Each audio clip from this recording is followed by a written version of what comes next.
So today there's going to be 5 women accompanying me. You can see their names up here. I've got Maggie, Katie, who's jumping on now, Layla, who's sitting next to me. We just hit hands, right? Yeah. We've got matching mugs today, so that's matching Tableau mugs. That's how jazzed we are on this. Lorna and Louise. So we really are a global presence today, and I'm super excited. Before I kick it off into going into the panel discussion itself, I wanted to just give you a little bit more detail about everyone that is on the call. And I wanted to kind of say that if you have questions for us or you want to start a discussion, I think our intention here is for this to be very communicative, very collaborative, to get the ball rolling in terms of talking. We kind of talked about it and think the best way to do this would be to tweet us and include a hashtag. So you'll notice, right, that all of our Twitter handles are included here. So please feel free to tweet us, include our handle, and then use the hashtag VizWomen. Layla and I both have our phones on us. That'll be a great way for us to kind of facilitate any questions beyond the chat. So first I want to introduce Maggie. So Maggie is a data visualization and analysis librarian at the University of Washington. Maggie, wave again. So at the University of Washington, she helps analyze and communicate assessment results and library-related data and provides support for students and faculty through office hours, workshops, and consultations. She tweets about libraries, Tableau, critical assessment, feminist visualization, data ethics, digital humanities, and pop culture at Visual Librarian, and I love this. She occasionally blogs about them at her blog, visuallibrarian.wordpress.com.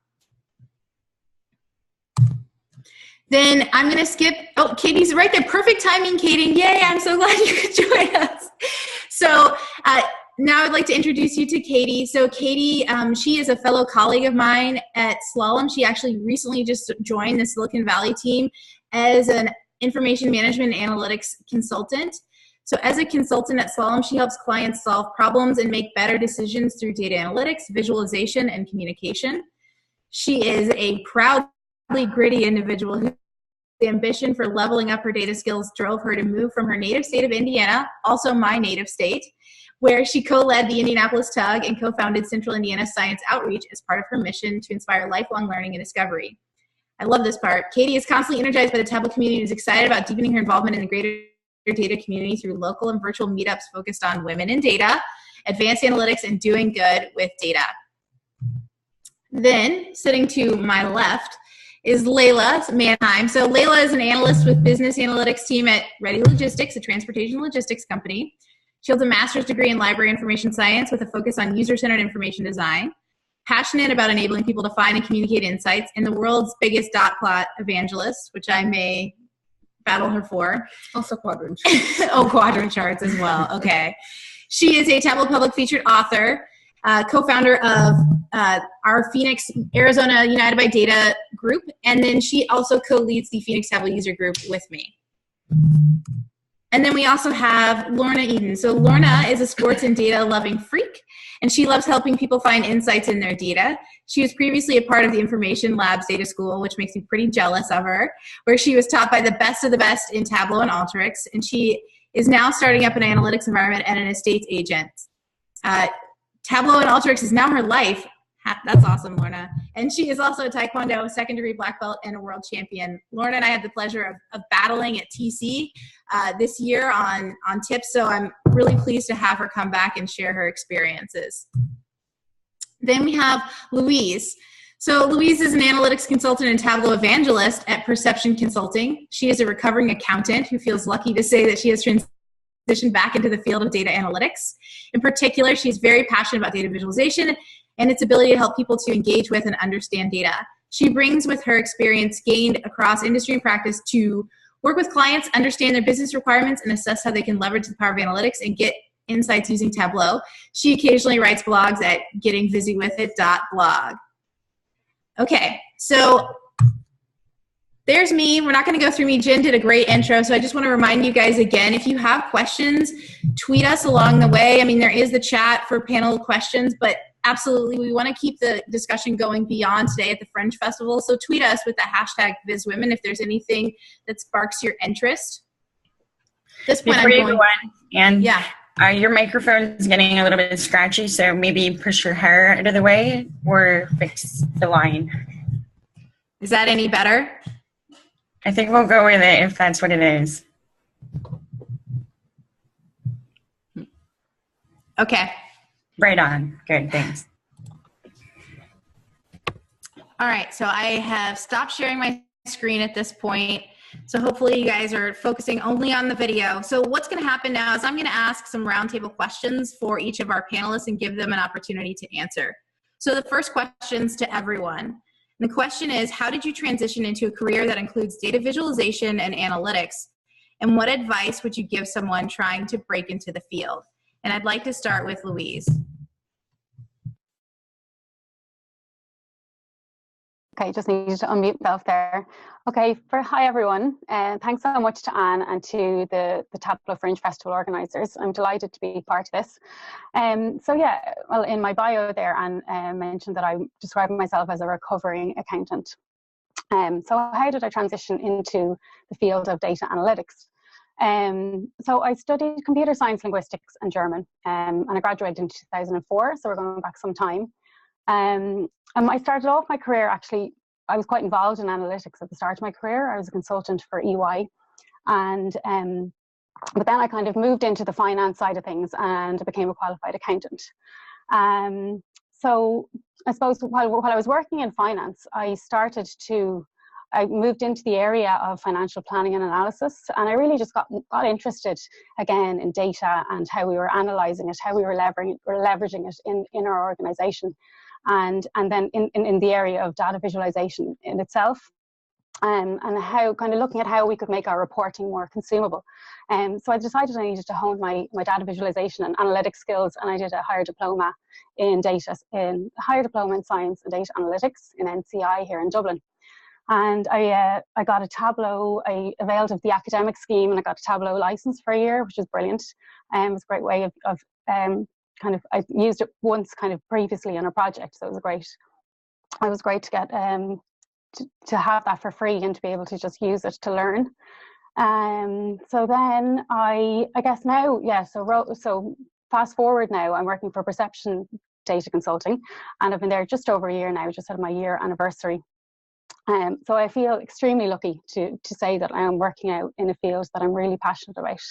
So in terms of advice, I've kind of got three pieces of advice that I give to people who are looking at moving in or transitioning into the area of data analytics. And what I would say is, first thing is to leverage analytics and data visualization in any way you can within your current role or your current environment. Because regardless of what field you're in, I'm sure there are ways you can apply data visualization and analytics. Second thing I would say then is to look at where you need to upskill, look at what skills are in demand in the market, and look at your own skill set and see where the gaps are, and whether, depending on your time available, depending on what kind of your resources are, you might want to do courses in your area or leverage some of the great online kind of tutorials that are out there, the virtual training sessions that you can go to. Thirdly, then I'd say to just get involved in any way you can in your community. So like there might be meetups in your area that you can go to and kind of meet up with people who are passionate about something, similar field. And I would say as well, there's just a wealth of material out there. Podcasts, I find it brilliant, great way of just broadening your mind, kind of when you're on your way to work, listening to what people are, what other people are sharing, and getting inspired and informed that way, so that you can kind of look at what area you might want to get into. So that's it for me. Thanks, Louise. Perfect. So next, I want to kick it over to Katie. So same question: how did you transition your career, and what advice would you give someone trying to break into the field? So hi, everybody. Really excited to be a part of this panel today. I think it's an interesting story to tell because I don't come from a technical background. So I actually came from humanities. In college, I studied psychology, and then I went on to grad school to study cognitive and social processes because I thought I was going to stay in a research-focused field. I thought I was going to stay in academia. And so I was on this path of just doing the journals, you know, doing the research, sticking with all of that, you know, the ivory tower and all of that.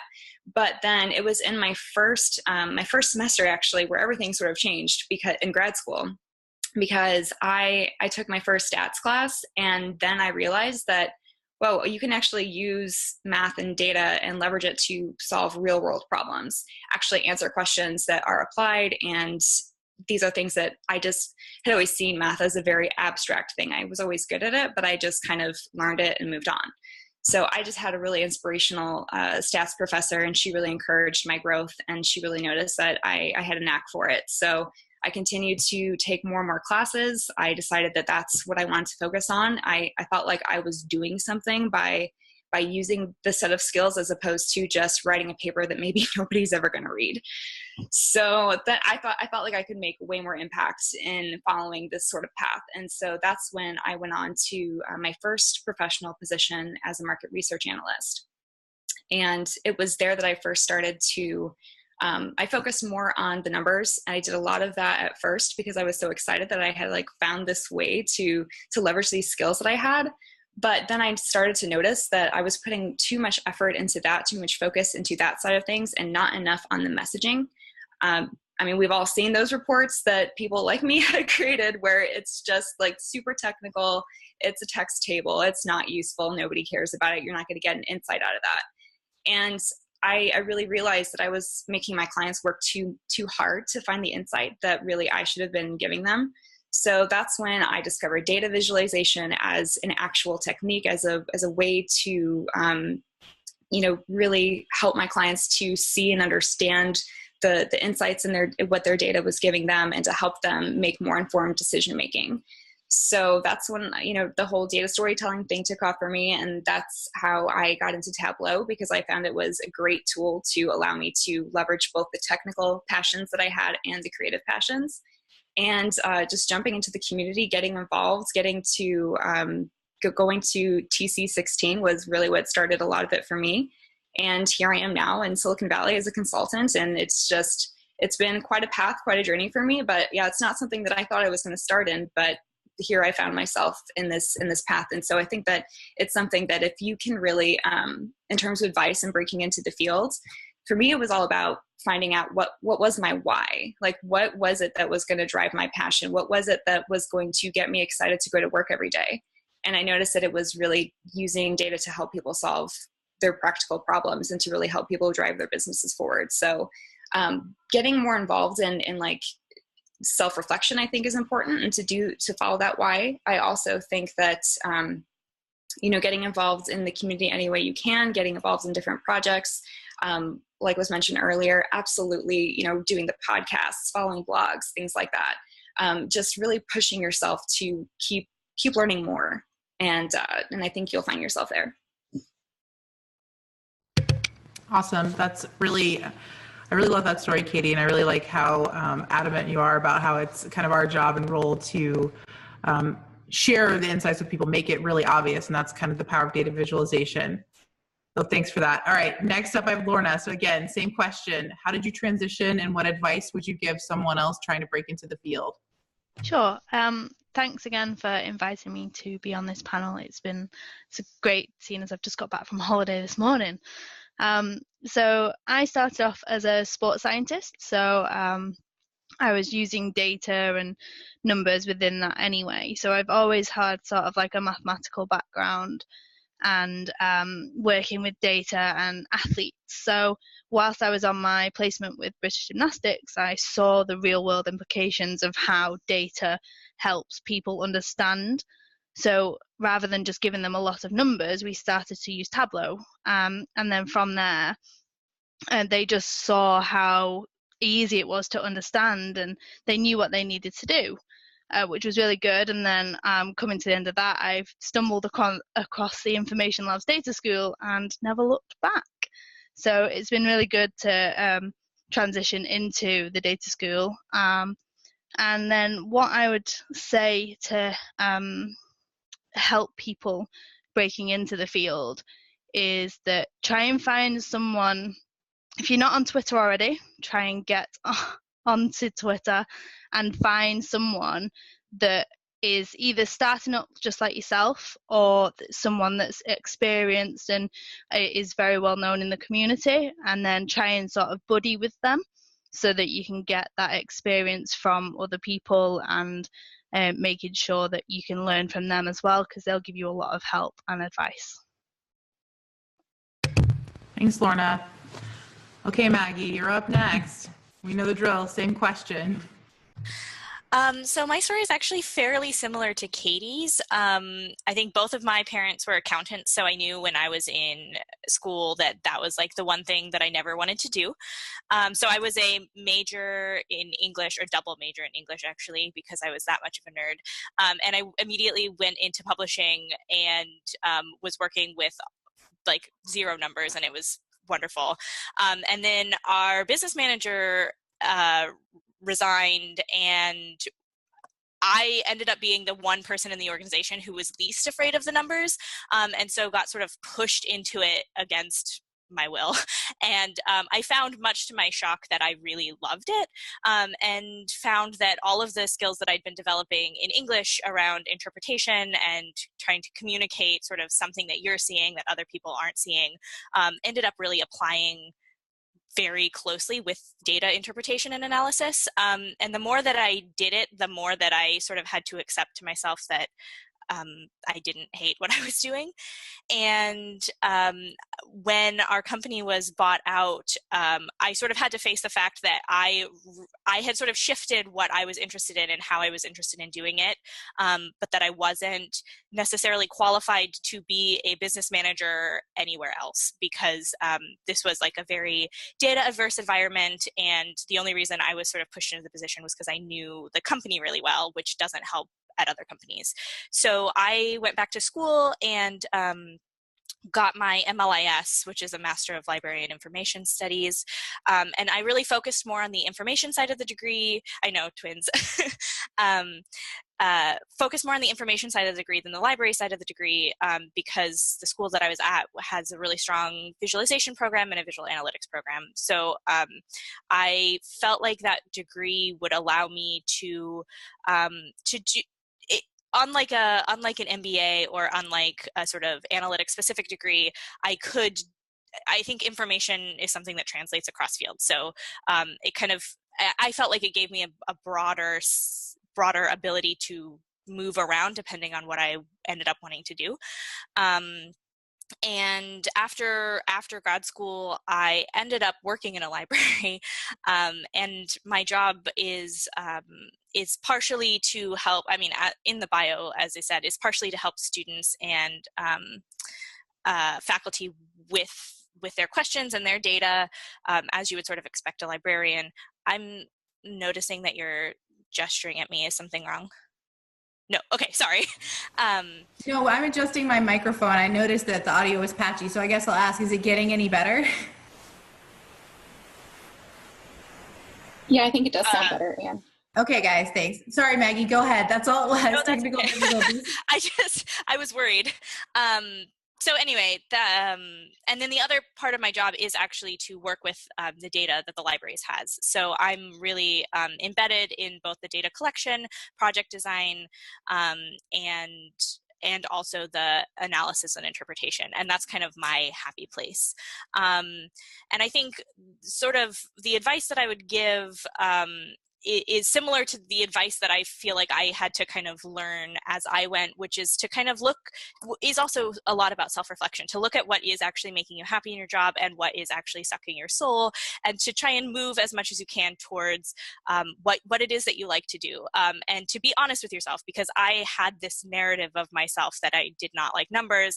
And then when I found the numbers field was actually what allowed me to do what I liked the best, it took a while for me to sort of re-look at myself as the kind of person who would do that. But once I did, it made me really happy. And I think that can be many things. I think that it can be tools-based if Tableau is what makes you happy. I think it can be just interpretation, and you can work with a lot of tools. So I don't think I think just self-reflection is another one I will plug. Thanks, Maggie. Layla's up next, and she's kind of going crazy here because I think she's drawing a lot of parallels to your story. So I will silently sit next to her and ask her the same question. How did you transition into your career, and what advice would you give to others? So I was going to just take the tack of sharing a lesson that I have gotten to learn as I made this transition. So I think we all kind of have at one point or another talked about getting a seat at the table. And I think a lot of times we can kind of fall into the trap of thinking, well, in order to do that, we need to match the skills or the knowledge of the people that are already at the table. So my story of how I got into DataViz is I was doing web design for a couple of years. I was always really interested and kind of drawn to doing user-centered design and the UX front-end side of things. And so I went to get my master's in library information science, also focused on the information science side of things, but really thinking, actually I wanted to move more towards user behavior research. So I was really focusing my studies on how people process information, how people decide to look for, not look for information, that kind of stuff. And then I took this course in data mining, and I was a total goner. I just thought it was so cool that you could, basically extract information from the data, or insights from the data, however you want to talk about it. And so I never thought of myself as a numbers person. Basically, in my job at that time, I was working for like the IT planning and architecture department. And so at that point, I got the opportunity to start using a little bit of Tableau for that department.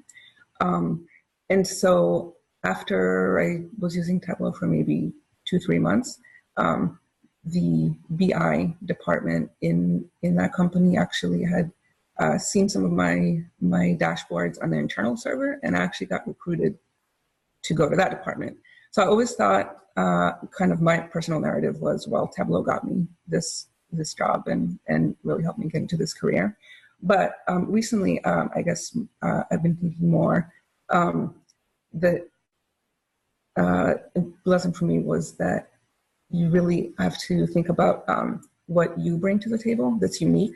So to take that metaphor along even more, like what from the people sitting at the table, what is missing? What is it that no one else has there that you can bring? And I think that's a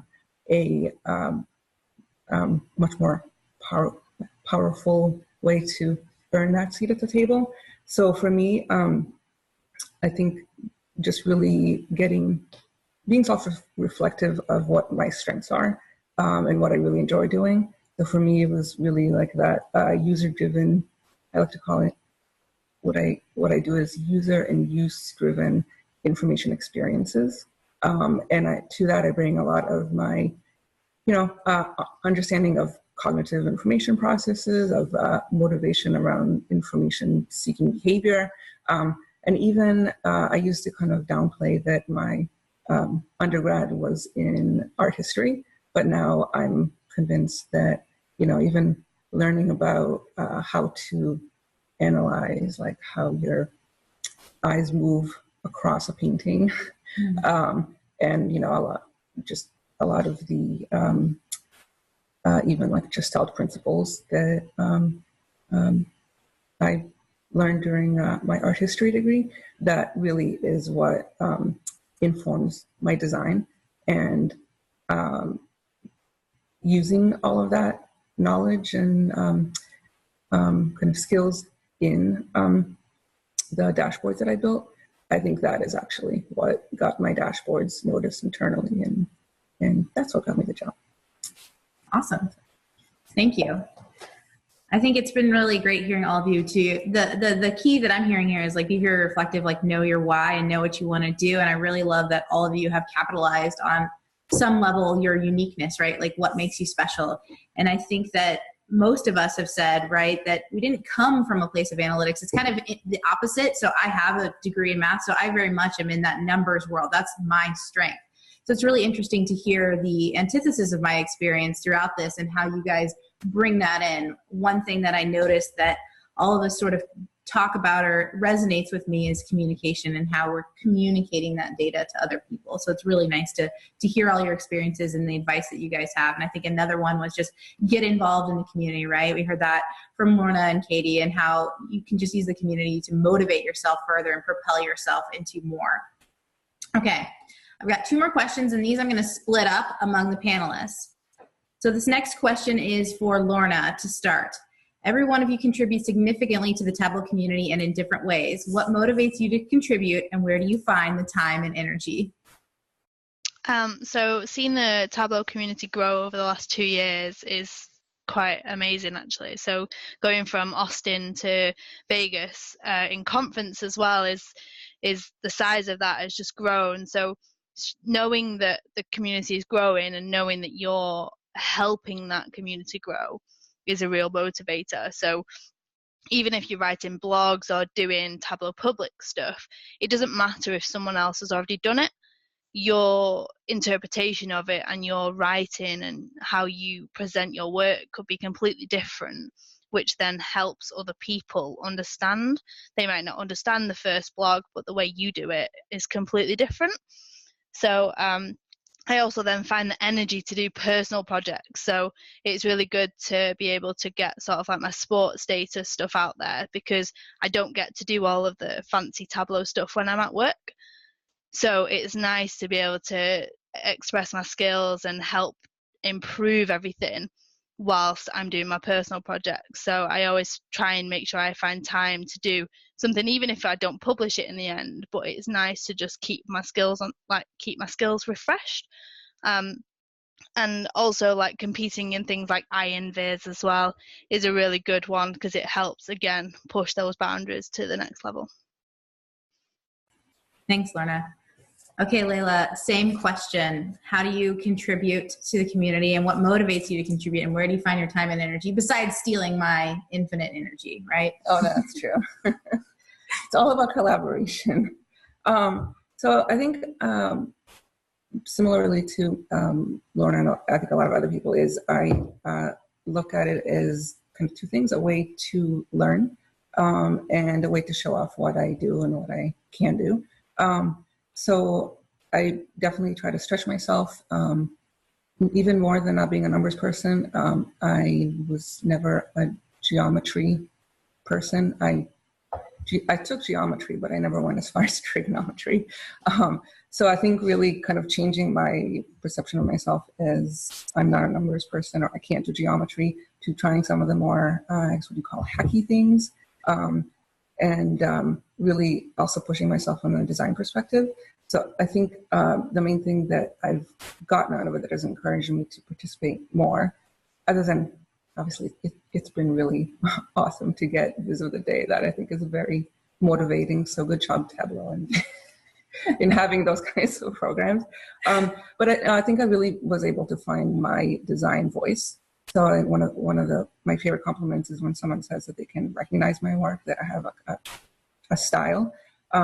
But that has come a lot from being able to really try design things that I would never be able to do with the constraints of working for a client or working within a company branding guidelines, and really kind of I try to be very conscious and self-reflective when I do stuff. Of if I see something that I think worked, I think about like why do I think it worked, and really kind of so I think I've developed a lot of things that are design solutions that I do use at work, and that I think are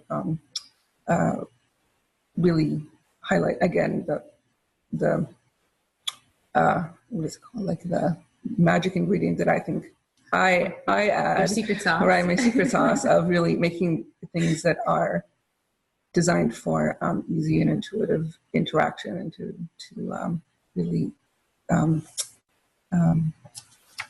find visual ways to make that user interaction better.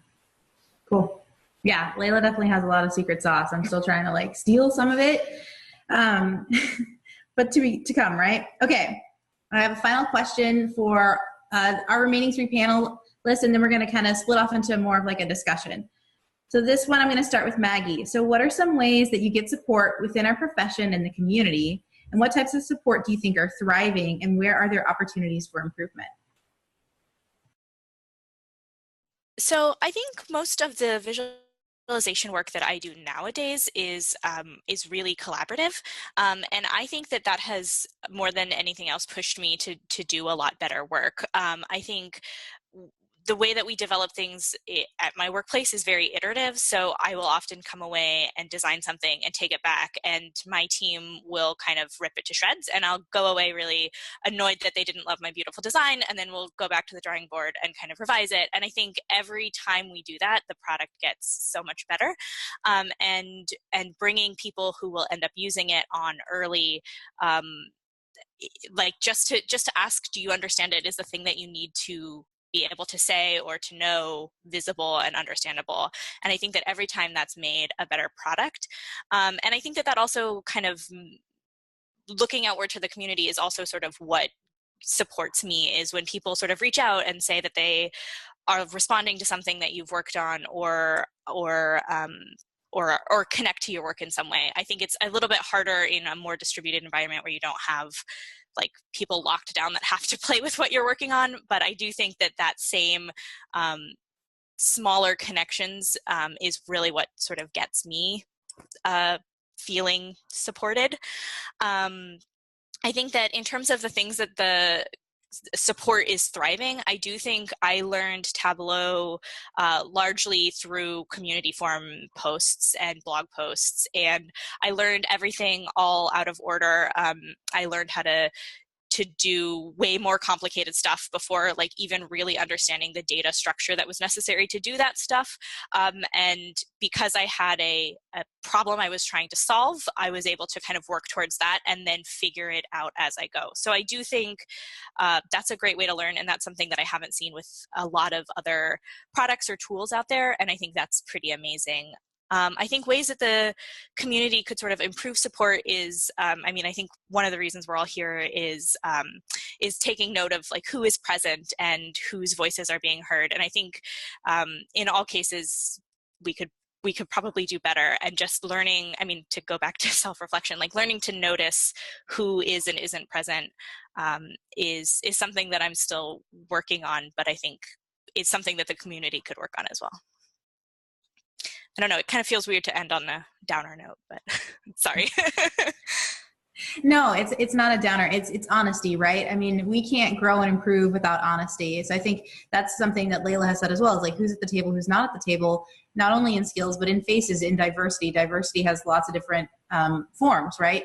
So to me, that's speaking the truth, right? It's not negative. Okay, so Katie, same question. What are some ways that you get support within our profession and in the community, and what types of support do you think are thriving and could use improvement?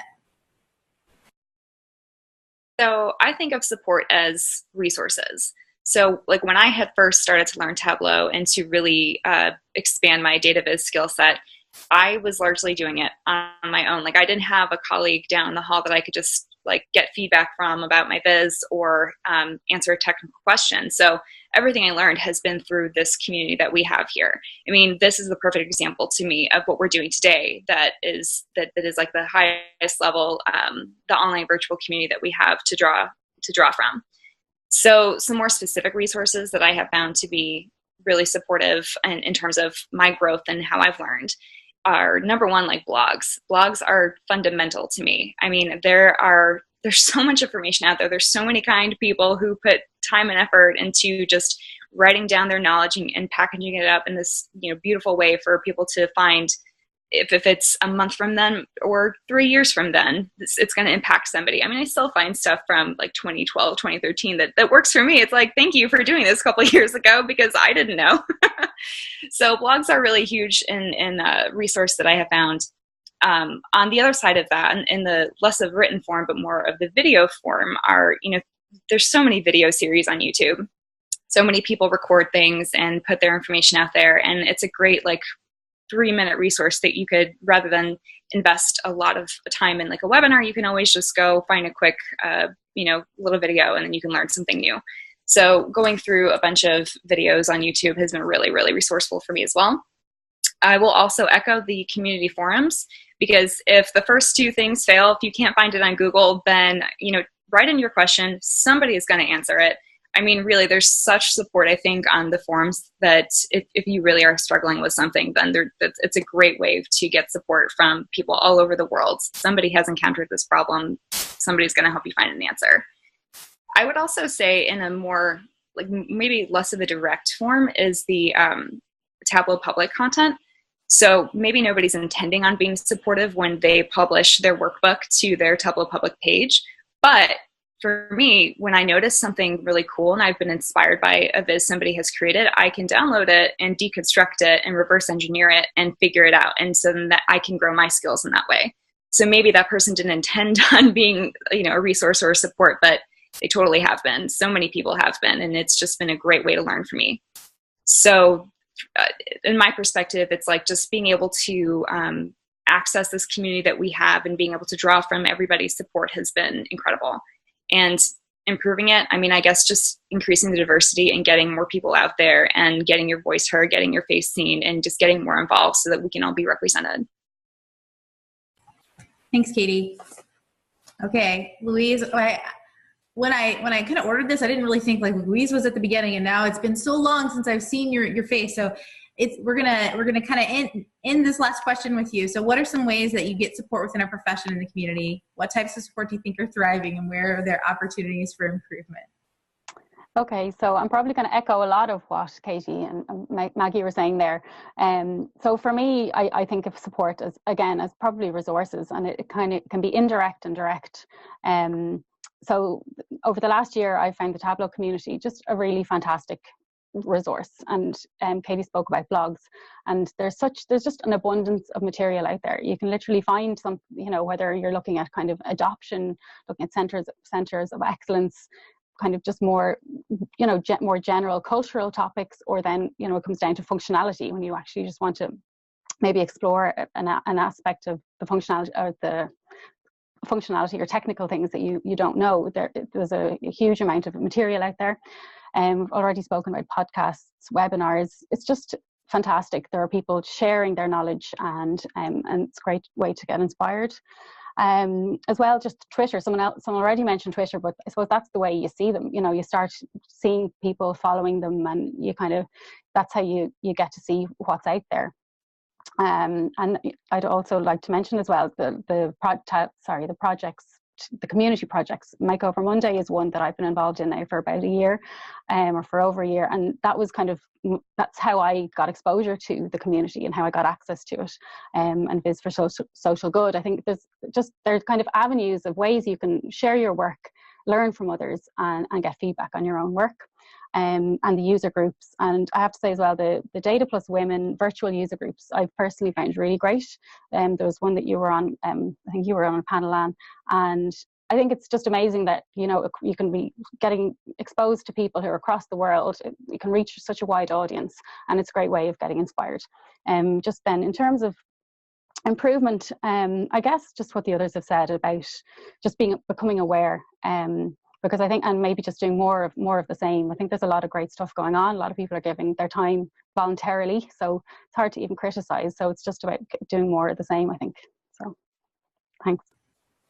Thanks, Louise. So I think this has been a really great segue. So Lorna kind of touched on, and I said we're going to do sort of an open discussion. Lorna touched on participating in IronViz, and we've talked about diversity. So one of the hotter topics, I think, coming out of Tableau conference this year was related to female women participating in IronViz.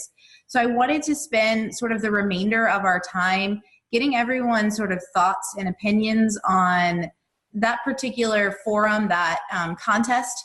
If you've participated, why? What was your driver? What was your motivator for participating?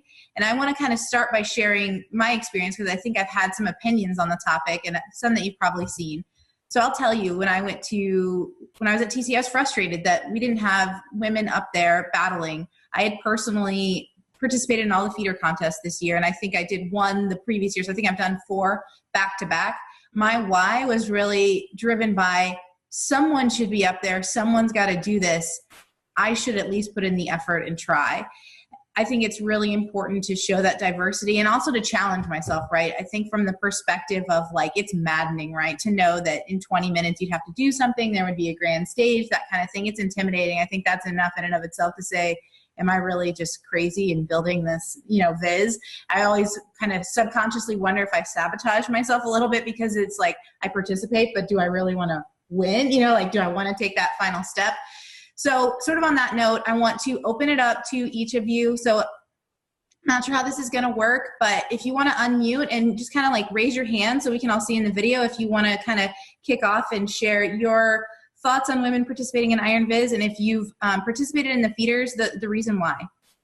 So I can go. I'll Okay. have the mic on us. So for me, I'll admit at least 50% of it this last year was the trying to get tickets, because I was not going to be able to go. I always forget that part. But I mean, it was a wild chat, obviously.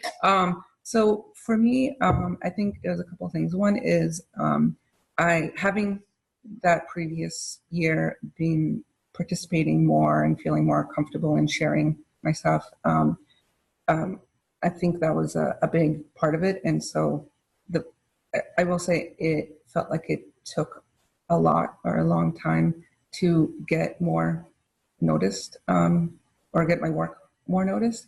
And I probably would not have, I don't know that I would have participated if I wasn't at a place where I thought, I would at least get some people looking at it for all the work you put in for that. And so I think that is one issue I would say, is like, how do we get new people's work get noticed sooner if it's, great work. But I think the other part for me is because I consider, again, to my strengths is more of like the design and storytelling. I can achieve the technical stuff that I need to, but I think there's a lot of people out there that are stronger in terms of technical, magical feats. But I do think that it's important. So part of it for me was important to represent a more diverse skill set. I think we can sometimes, because we're in this tool all the time, and so we can geek out about a cool way that someone did something technically difficult. But I think it should be, the design and storytelling piece should be just as impressive and just as celebrated. And so I knew I could kind of represent that piece of it. And that's a big reason why I decided to participate. Anyone want to go next? And Lorna, I think I've neglected to mention this, but you put out a survey sort of around the topic. So anything you want to kind of share on insights or data that you've gained around the topic? And I know you've participated in IronViz as well. Yeah, so we're just currently getting all those results in, and hopefully going to be able to publish a viz as soon as possible, really. Just me being on holiday kind of slowed things down. But yeah, it's been good to see some of the responses from it as to why they haven't participated or why they missed a particular feeder. So for example, the topics of IronViz sometimes is a reason why people don't want to participate, because they're not necessarily committed to the topic.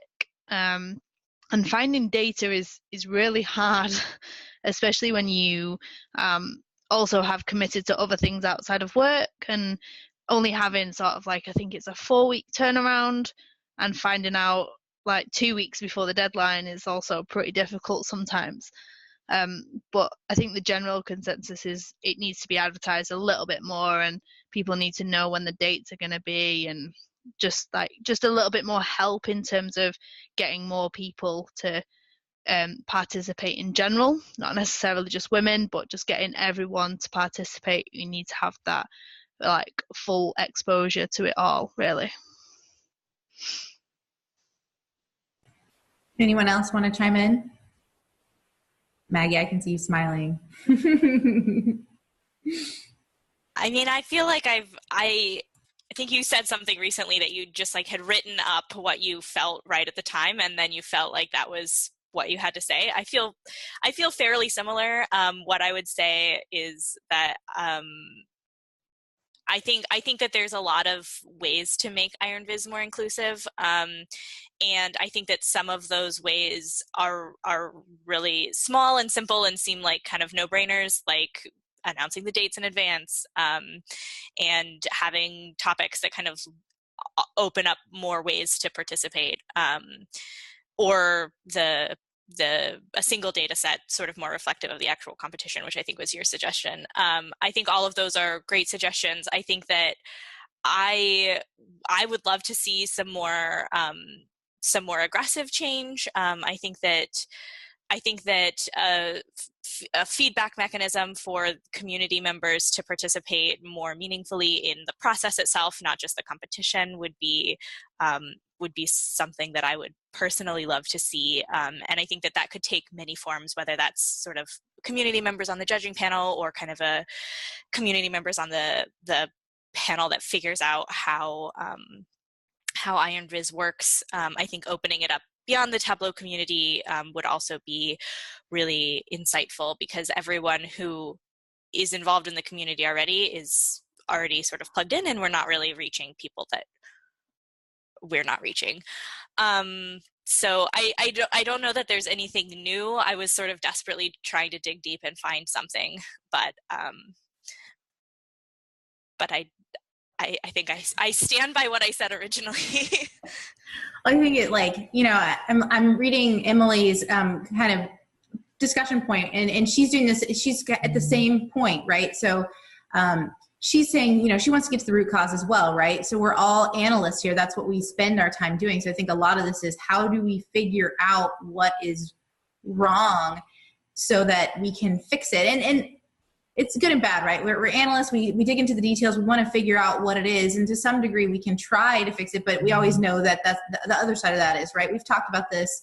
Change takes time, right? It's a process. You have to communicate that change. It's not going to change overnight. So I think it's always wise for us to be mindful of that. Getting specific to Emily's kind of discussion point, and giving Louise and Katie an opportunity to speak as well. So do you guys think that men don't have the same challenges or issues that we face? Or if you don't want to necessarily address that, kind of talk about your why as it relates to IronViz. I know, Louise, you've definitely participated, so I'd love to hear kind of from you, what was your motivator, your driver for stepping up and doing that? Sure, yeah. A bit like you said, I definitely had noticed that there were fewer women participating, and I think Pooja Gandhi had posted one tweet after she had posted after she'd contributed to the geospatial, just calling out the numbers and just saying, so it was kind of, I was aware of the lower participation levels. For me at that time, it was a learning thing. I hadn't used the geospatial. I'd also seen the Data Plus Women virtual Tableau user group, and Chloe Cheng was talking about it and saying how, you know, you kind of encouraging people to go ahead and do it, even if you don't feel 100%, you know, even if you're only 70% ready to take on a project, just go and do it. So it was really on a whim. I'd been in the middle of a Makeover Monday phase, and I just said, I'm going to do this. And so it was for a bit of fun, a bit of learning. And also, like Layla said, I was just like, sure, worst case scenario, you know, I'd be able to go to the concert, you know, go to the conference, but I didn't in a million years think I'd win. So that wasn't the motivator. And I definitely think it's a shame, you know, when I went to the Tableau London, or the Tableau conference on tour in London, it's the highlight of, you know, it's one of the big highlights, and it is a shame that women aren't up there and represented. But at the same time, I don't think it's kind of I don't think it's something that's limited either to IronViz. You know, if you look at the representation of women and Zen Masters, it's an equally low or even lower percentage, and across the board in STEM. So it's like people talking about whether it's broken or not. I don't think it's broken. I definitely would be really keen to hear the survey results and see how it can be improved. So yeah, I'll let someone else speak now. I'm going to chime in. This is Jen Savini. Hey, so this is the Tableau Fringe Festival, and I'm going to get pretty fringy and maybe say something that people aren't really going to like. So prefacing that, I've been in BI now for about 15 years, and just kind of giving a good impression of how it goes with tech conferences. Depending on what technology it is, you could go to the bathroom at a tech conference and the line's out the door for the men's room and the women just walk right in. So how many women have experienced where there's a ratio of 1-3, 1-10, however many it is from a woman to a man's perspective? And so if I really want to just boil it down and kind of see if we can have an apples to apples conversation, I really wonder how many people attend the conference that are women versus men and what percentage, and if there's any way that we can kind of derive from that. You know, here's my general, I'm on the fringe and I'm just going to say it. Well, just based off of that bathroom experience, there are more men in technology, and where we're going to work at it is really going to be the next generation and making sure that we as women in this ecosystem are there and active. And so I love having women that participate and encourage other women to as well, because, you know, from my experience, I didn't do it because I felt like I was inadequate, and that's just my own shortcoming. And whatever reason it would be for you, we just need to kind of work over what it is, but have those avenues. And I think the things that Lorna and the survey that they're working on, and some things that are going to come in the community are really going to foster more interaction between the women and the men in the community. So I want to piggyback off of what you said, Jen, and this is just a call out, and I'll tell you that Britt Kava actually put me on blast about this. And when we talk about diversity, yes, there's men and women, but there's also diversity in many other forms. I think one thing we see is a lack of ethnic diversity as well. So that's one thing I want to make sure that as we look around the room, and Talithia at the conference made a great point of this, right? She experienced that as an African-American woman. We should certainly, I mean, it's important for me as a woman, right? That's the diversity element that most aligns to me. That's where my struggle is. But there are people with other diversity elements that are struggling as well. So I think as we continue this and we think about those things, it's important, obviously, to touch on women. We're 50% of the world population, right? But there are other groups out there that have more than one thing that puts them in more of a minority situation. Can I just jump in? And sorry to speak again. One of the lessons that I learned from a recent professional development conference that I was at was this concept that if we solve problems for sort of the most marginalized members of the community, that does in fact help everyone in the community. And I think ideas like announcing the dates in advance, like that would really help a lot of women who have families and who are caretakers or have a lot of commitments outside of work. But that it's not like that reduces male participation in this contest. Like, I think it helps everyone, and trying to solve sort of intersectional problems will in fact make the contest better. And it's not so much that we have to like only focus on women because they're like a smaller portion of the conference and leave other problems later. I think if we look at things with an intersectional lens, like you will get better solutions to the problems and come out with a better product. And I think that looking at not just the competition, but the sort of cultural factors that go in, I was thinking about the number of women at the conference, and the conference is quite expensive, and women are often in lower paying fields. And I know that the cost has been prohibitive for me. And so if there were more opportunities for people to get to the conference for free, rather than this one really high profile event, like maybe more women would be at the conference and more women would be likely to participate. So sorry to jump in. I just wanted to throw that out there to kind of cut off the like, well, we can't just not care about men. Yeah, and I don't think you have to say sorry, because you are one of our highlights of the Data Women panel. So definitely share all you want. So, We're good. So I'll just say, Anna knows I've brought this up many times. So I think it's important, obviously, to see women up there on that stage, but I really do feel like we're trying to solve for what is like a symptom of the problem. It's, I think, just the WomenInViz by its nature is such a small sample. So as data people, I think we're maybe like looking to solve something before we've really defined truly what the problem is, what the root problem is. I really truly believe it is more about how participation in general in Tableau Public, what that experience is for women or for other minorities. I think it's really partly just a product of your network. I'm looking at Twitter, or I haven't really looked at followers on Tableau Public, but unless you have someone powerful or more visible in the community that can, push your stuff and get more people's eyes on your stuff, it is really, really difficult to get just to build that viewership and even have your stuff be looked at for a visit of the day or whatever it is. And so I think that can be very discouraging. I know I went through a 3 to 6 month period after I published a couple that I didn't publish at all because I felt like it wasn't really worth the effort. So I guess just what can we do to make it easier for newer people to get integrated into the community? I mean, I'll say Reddit is kind of known for not being the best environment for women to share their work. Oh, really? I didn't know that. I mean, I don't use Reddit, so. Yeah, well, there's, I won't speak too much about it, but I think there's. Good, fair enough. There's been some writing on it.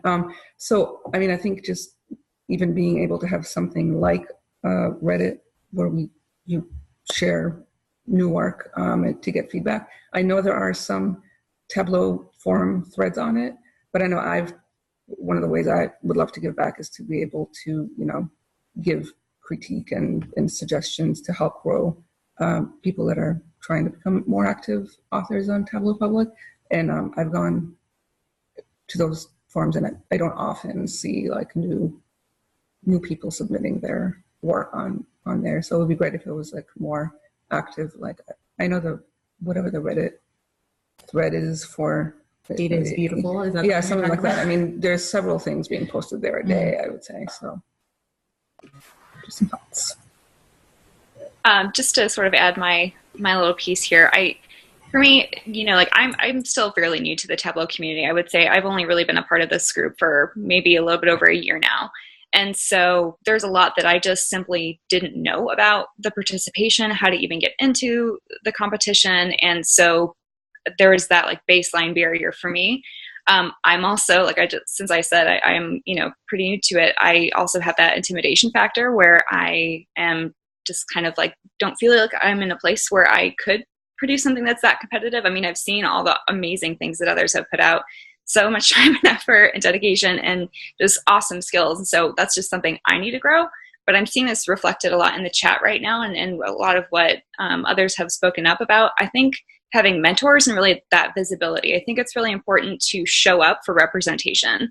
So I know that it's definitely on us to really like put ourselves out there and to really start to grow those numbers.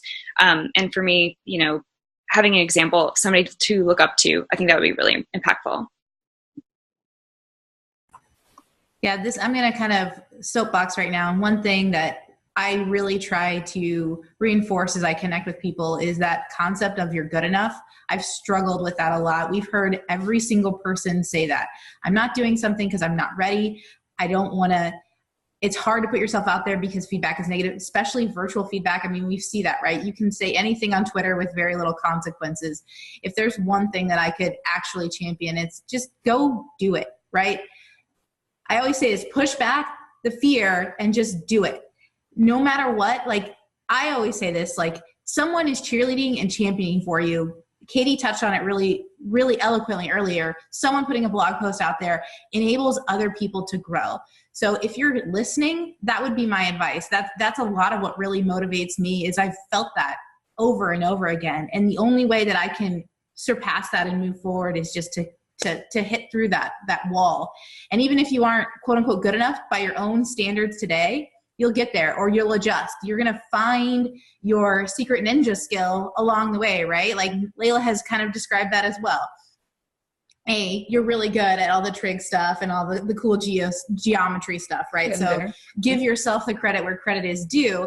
But what she's found in that process of even exploration, right, is the design aesthetic, right? Is that deep analytical reflectiveness of what it is that makes things work and how people respond to the work that she develops. So that's just global audience and perspective. Do it. You're ready. You're good enough. Who's judging you? You're judging yourself. Tell yourself to shut up, right? Just go, do it. Yeah, thank you, Anne. This has been a wonderful panel, and to continue on about the just do it. If you never do it, you're never going to succeed, but you're always afraid of failure. So getting out of the way of yourself is the best thing that you can do. This community is definitely supportive. As we've seen, we have, you guys, thank you so much for presenting, for sharing your thoughts. It's not easy to be vulnerable. It's definitely something that we're all going to stretch and grow on, not just women, but also men. So thank you all. And if you have any further thoughts, encourage what should be our next steps for continuing this conversation, Anne. Yeah, use the hashtag. Use the hashtag VizWomen. I know, again, that's related to the panel, but Twitter, as terrible as it can be at times, is the only way I can see that we continue this discussion outside of today. So that would be my number one. I connected with all of these women in some shape or form through Twitter. That's how I feel supported. That's my community. So that's what I would recommend. At least, ping one of us, do something. Everyone's very open and receptive. Get the discussion going. Keep it. That's the only other advice is we want to be serious and talk about it. Let's talk about it. But again, I want to say thank you to the global women of this panel. I mean, we're talking, I think, 5 different time zones here. So the fact that we were able to coordinate this, and Emily and Jen, you were able to facilitate this, has just been amazing. So thank you all, truly.